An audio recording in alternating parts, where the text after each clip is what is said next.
Exercise 19, using a SQL script.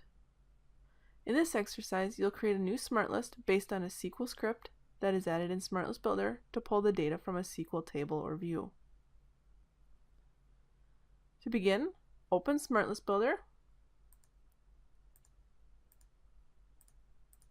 We're going to select New for the SmartList type, and we'll call it Over Limit.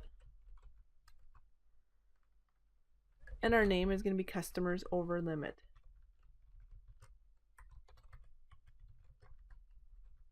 We'll default in the item name to the same.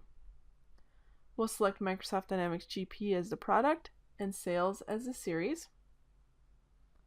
We're going to click the Add symbol in the Tables section to launch the Add Table window, and we'll select SQL Script.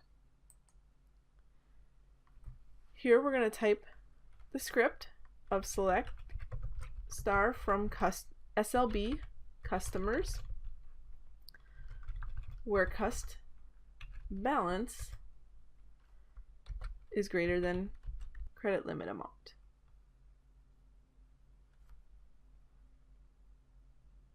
Okay, we're going to click the plus to add a key field. We'll select customer number for that key, click save on that, and we'll save our SQL script.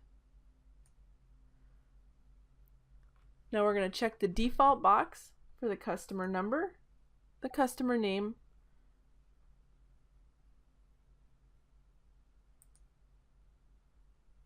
the credit limit amount, and the customer balance.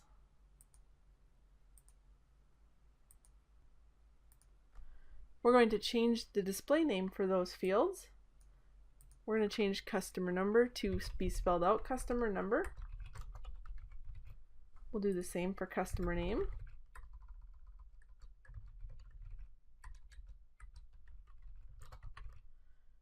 And our credit limit amount, we'll call it credit limit. And we'll change our customer balance to be customer balance.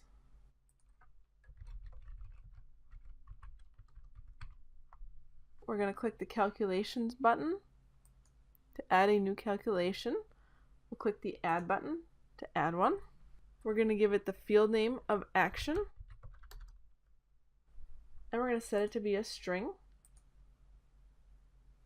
We're going to click the down arrow next to fields and select functions, and then we're going to expand the system functions and select case and double click to add that.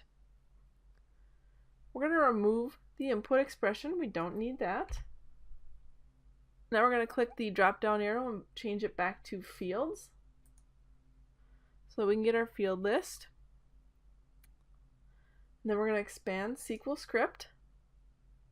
We're going to highlight our when expression here, and we want to replace that with the customer balance. So we'll go find that field in our SQL script table. We'll double click on that. You can see it replaces the when expression.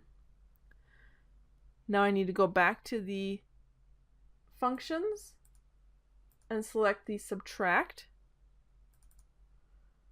and go back to our fields and make sure my cursor is in here under the subtract. And we're going to double click on the credit limit.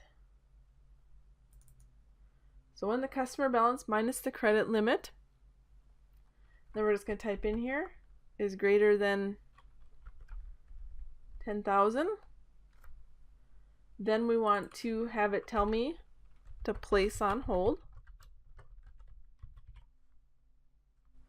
If it's not, so it's less than or equal to 10,000, we want it to tell us no action required. So you can see it's going to case the data here. When our customer balance minus our credit limit is greater than 10,000, then it's going to tell me to place them on hold. If it's not, it will tell me no action is required. We'll click validate, and you can see it's erroring here. I forgot my ending single quote, so we'll add that. Click validate, and now it's valid. And we'll click save. We'll say OK to the calculated fields, And now let's go to our calculated fields tables and mark the default for our action field. We'll click Save in SmartList Builder and launch SmartList. Say yes to apply our changes. Now we'll expand the sales series and find our customers over limit. And when we run that, you can see it's only finding where the customer balance is greater than the credit limit amount, because that was a restriction in our where clause of our SQL script. And then for those records, it is telling me, should I place them on hold, or do they not require action based on, is the customer balance minus the credit limit greater than 10,000? So you can see for somebody like Contoso, it is greater than 10,000 if we take that difference there. To end, we'll close SmartList.